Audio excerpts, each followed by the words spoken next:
Manipis. Minsan, ew, madungis. Pero masarap.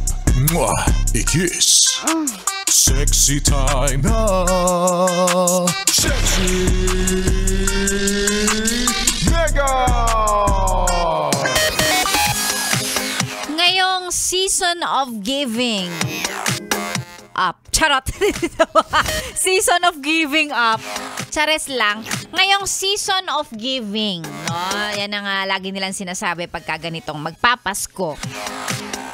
Be, isang paalala lang ni Sexy Megan, pag ikaw may natanggap na kung ano man, regardless kung ano yan, kaya yan man ay mug, yan man ay tumbler, yan man ay scented candle, o di naman kaya kape, medyas, underwear, picture frame, kahit alam nating wala lang nagpiprint ng pictures ngayon.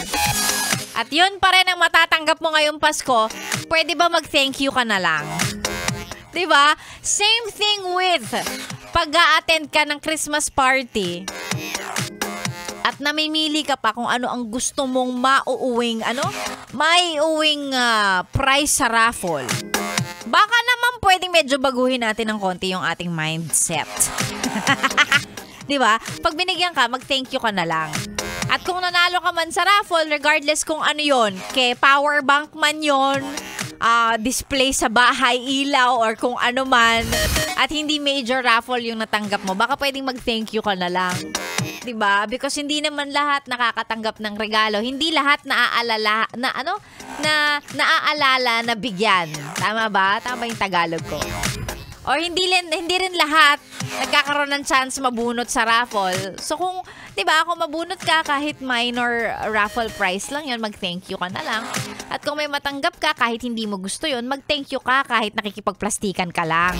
Please lang, baguhin mo naman yung ugali mo, be, maging grateful ka naman.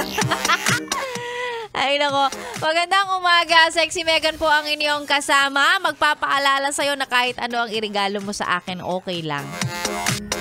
Okay na nga ako kahit maalala mo lang akong batiin eh. Hindi mo ko kailangan bigyan ng regalo. Of course, mas maganda pag may regalo, diba? Sino bang tatanggi? Sino bang Sino bang aayaw pa noon? Pero kahit batiin mo na lang ako, okay lang sa akin. Kasi alam ni Sexy Megan, mahirap ang buhay. Pero kung marami ka namang cash dyan, para hindi ka na mahirapan, Gcash mo na lang sa akin. Gcash mo na lang sa akin yan, okay lang din. Sexy Megan mo ang inyong kasama. Tuloy-tuloy hanggang mamaya pang tanghali ngayong 15 days to go na lang before Christmas. Ginugol ko pa para hindi na ka mag-mat. Ikaw ay nakatune in sa stasyong masarap pakinggan, 101.1. Yes! FM. Solid!